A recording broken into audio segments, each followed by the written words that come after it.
Assalamualaikum semua, ini RJ Podcast. Kali ini aku dan kamu bakal nyambungin benang merah soal hubungan rumit antara arkeologi dan teks-teks kuno. Haha, hubungan yang seringkali lebih mirip drama keluarga yang penuh intrik gitu ya, daripada kolaborasi ilmiah yang harmonis. Bener banget. Soalnya kan banyak orang mikirnya, termasuk aku dulu, kerjaan arkeolog itu ya cuma satu. Ngebuktiin atau nyangkal cerita di kitab suci.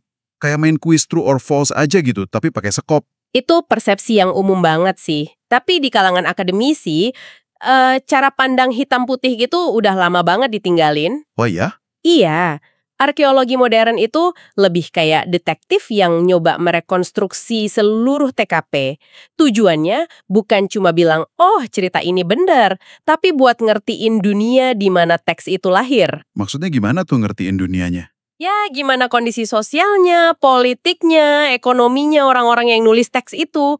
Jadi, lebih ke konteks. Oke. Jadi misinya bukan validasi, tapi konteks. Nah, misi kita hari ini adalah ngulik gimana temuan-temuan arkeologi seringkali bukan cuma mengkonfirmasi, tapi malah, menantang, merevisi, dan bikin kita nanya ulang soal narasi sejarah yang kita pegang. Oke, kita mulai dari kasus yang katanya super dramatis, soal Raja Daud. Dia kan tokoh sentral banget ya, tapi katanya bertahun-tahun tuh nggak ada bukti fisiknya sama sekali. Beneran dia sempat dianggap fiksi. Betul sekali.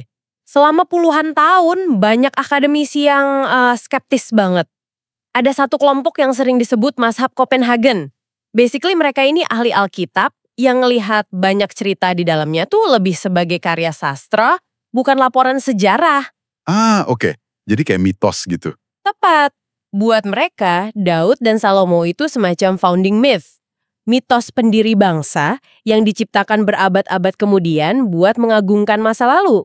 Alasannya simpel, nggak ada bukti apapun di luar Alkitab yang nyebut nama Daud. Nggak ada sama sekali? Nol. Nggak ada tulisan Mesir, prasasti Assyria, nggak ada. Hening total. Sampai ya gitu, suatu hari secara nggak sengaja semuanya berubah. Nah, ini dia bagian serunya. Apa yang akhirnya mengubah perdebatan ini? Titik baliknya itu tahun 1993. Ada arkeolog namanya Avraham Biran, dia lagi ngegali di situs kuno namanya Tel Dan di Israel Utara. Timnya nemuin pecahan prasasti dari batu basal hitam. Oke. Ternyata, itu bagian dari monumen kemenangan seorang raja dari Aram, kemungkinan besar Hazael dari Damaskus, dari abad ke-9 sebelum Masehi. Prasasti kemenangan musuh Israel. Terus hubungannya sama Daud apa dong? Nah, di sini kejutannya. Di prasasti itu, si Raja Aram ini nyombongin diri udah ngebunuh Raja Israel dan Raja dari BYTDWD. BYTDWD, sebentar. BYTDWD. Nggak ada huruf vokalnya, nggak ada spasi. Kayak plat nomor. Haha, mirip banget. Tapi seorang ahli tulisan kuno, Joseph Nave, ngelihat rangkaian huruf itu dan langsung klik. Dia nafsirin itu sebagai Bait Daud. Bait Daud, House of David. Yes, House of David. Ini referensi non-Alkitabiah pertama yang ditemukan yang nyebut dinasti Daud. Bukan Daud sebagai orangnya ya, tapi sebagai pendiri dinasti. Wow. Oke, jadi apakah ini langsung diterima semua orang?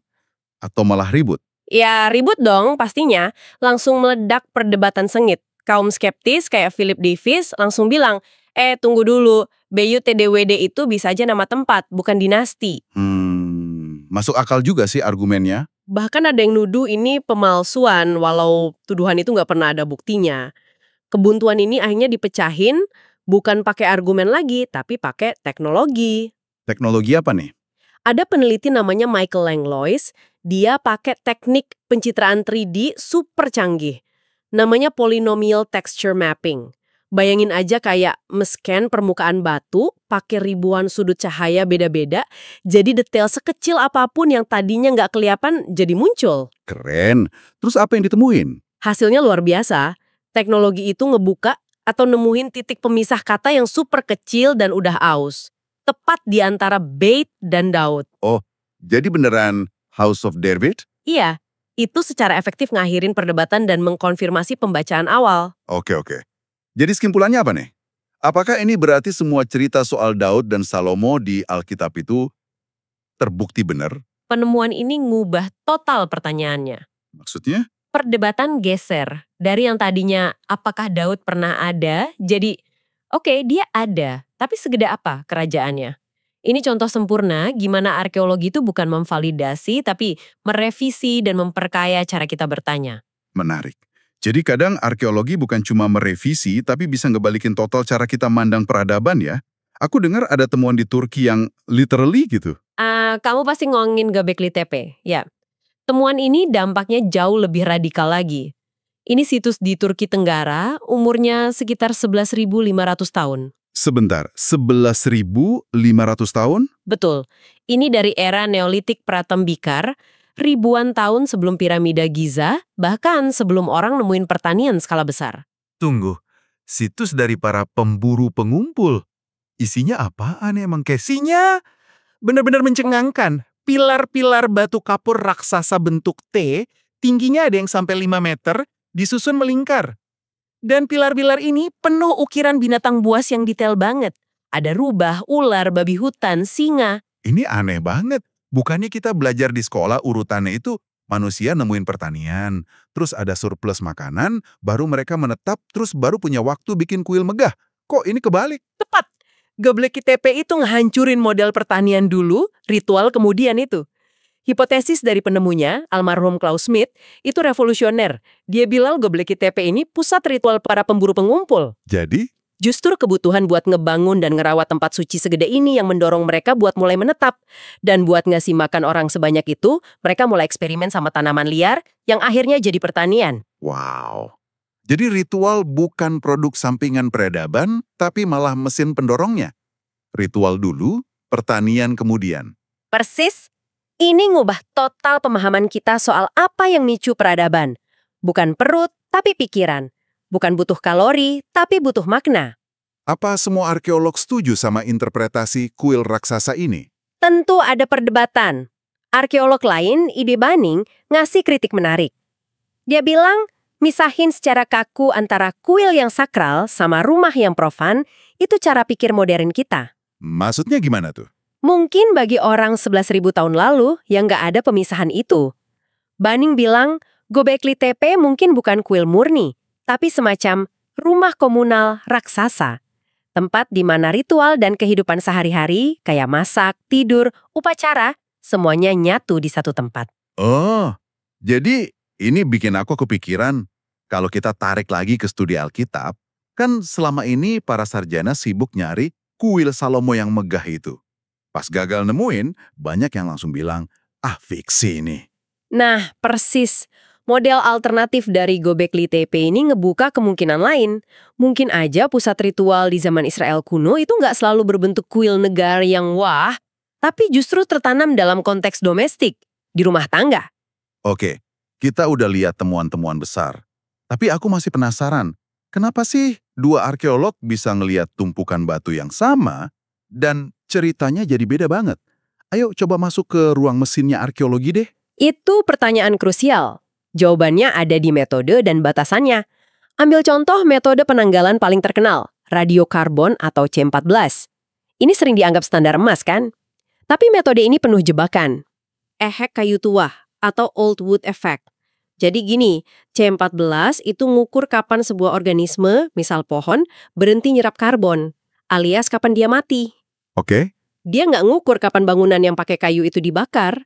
Di Timur Tengah yang kering, kayu cedar berkualitas itu barang mahal. Sering dipakai ulang ratusan tahun. Oh, jadi bisa aja sepotong dalok kayu dari bangunan yang hancur tahun 586 SM, itu dari pohon yang ditebang tahun 1000 SM. Kepat sekali. Hasil penanggalan C14-nya, meleset 400 tahun ketuaan. Itu margin error yang gede banget. Tapi ada masalah yang lebih parah lagi. Apalagi tuh? Namanya Hallstatt Plateau. Ini masalah teknis yang bikin pusing. Intinya, buat periode krusial dalam sejarah Alkitab, antara tahun 800 sampai 400 SM, kurva kalibrasi C14 itu datar. Kurvanya datar? Maksudnya gimana? Kayak jam yang jarumnya macet gitu? Persis jam 5, 6, atau 7. Nah, itulah yang terjadi sama C14 di periode ini. Wah, gawat dong. Terus solusinya gimana? Solusinya super teknis. Arkeolog harus cari sampel short-lived, umurnya pendek, kayak biji gandum atau zaitun. Terus datanya dimasukin ke model statistik canggih, namanya Bayesian, buat mempersempit rentang tanggalnya. Oke. Jadi waktu dua arkeolog besar kayak Israel Finkelstein sama Amihai Mazar sama-sama bilang data C14 dukung teori mereka, mereka itu bukan lagi debat soal fakta, batunya. Betul, mereka debat soal metodologi. Sampelnya valid nggak? Model statistiknya bener nggak? Ini bukan batu vs teks, tapi udah model A dari batu versus model B dari batu. Dan ini semua jadi makin rumit kalau politik ikut campur kan? Interpretasi arkeologi ini kan nggak terjadi di ruang hampa. Bisa jadi senjata. Benar sekali. Contoh klasiknya itu Great Zimbabwe, reruntuhan kota batu megah di Afrika. Arkeolog kolonial Eropa abad 19 yang datang dengan prasangka rasial nolak percaya kalau struktur sehebat itu bisa dibangun orang Afrika lokal. Terus mereka bikin teori apa? Mereka ngotot itu pasti bikinan orang Fenisia atau Ratu Saba. Tujuannya jelas buat melegitimasi penjajahan. Narasi mereka kan, lihat, peradaban di sini dibangun orang luar. Kalian nggak mampu, jadi wajar kami datang. Sampai akhirnya ada yang ngebuktiin itu salah. Iya, butuh penggalian ilmiah oleh Gertrude Catton Thompson tahun 1929 buat ngebuktiin secara meyakinkan kalau itu 100% karya lokal nenek moyang suku Shona. Itu kan contoh lama. Ada nggak kasus yang lebih modern dan panas? Ada, dan sangat panas. Contohnya di Ayodhya, India. Konflik antara klaim nasionalis Hindu soal tempat kelahiran Dewa Rama sama Masjid Babri yang udah berdiri di sana. Setelah masjidnya dihancurkan, pengadilan minta Archaeological Survey of India atau ASI buat ngegali. Buat jadi penentu ilmiah gitu? Betul. Laporan mereka nyimpulin ada struktur masif di bawah masjid yang ditafsirkan sebagai kuil. Tapi pasti ada kontroversinya kan? Sangat. Dua arkeolog, Supriya Varma dan Jaya Menon, yang ngamatin penggalian itu, ngeritik keras metodologi ASI. Tuduhan mereka serius banget. Apa tuduhannya? Mereka bilang, bukti utama yang disebut basis tiang itu sebenarnya cuma tumpukan pecahan bata yang sengaja disisain sama penggali buat menciptakan ilusi seolah-olah pernah ada pilar di sana. Wow. Jadi ini tuduhan memasak data di lapangan, bukan lagi salah interpretasi. Ini kasus ekstrim, tapi nyorot bahaya universal. Saat arkeologi nggak lagi didorong oleh pertanyaan, tapi oleh kebutuhan buat nemuin jawaban yang udah ditentuin. Pola ini, dalam bentuk lebih halus, juga kita lihat di Yerusalem sekarang. Di City of David itu? Betul. Penggalian di area City of David, yang sebenarnya lingkungan Silwan di Yerusalem Timur, itu didanai Elat, organisasi pemukim nasionalis religius. Kritikus bilang fokusnya hampir eksklusif ke sejarah Yahudi, sementara ribuan tahun sejarah periode lain, terutama Islam, cenderung diabaikan. Jadi kayak feedback loop antara agenda politik dan interpretasi arkeologi. Tepat sekali. Oke, setelah semua ini, dari batu yang merevisi pertanyaan, merevolusi peradaban, sampai yang jadi senjata politik, gimana seharusnya kita mandang hubungan antara teks dan artefak ini? Jangan jerbai ke depan, IPA pakai model dialogis. Teks dan arkeologi itu bukan musuh. Mereka itu dua saksi yang beda dengan cerita yang saling melengkapi. Saling melengkapi gimana? Teks ngasih tahu kita soal ideologi, pandangan kaum elit, cerita dari dalam. Arkeologi ngungkap kehidupan orang biasa, pola makan, ekonomi, proses jangka panjang dari luar. Kita butuh keduanya.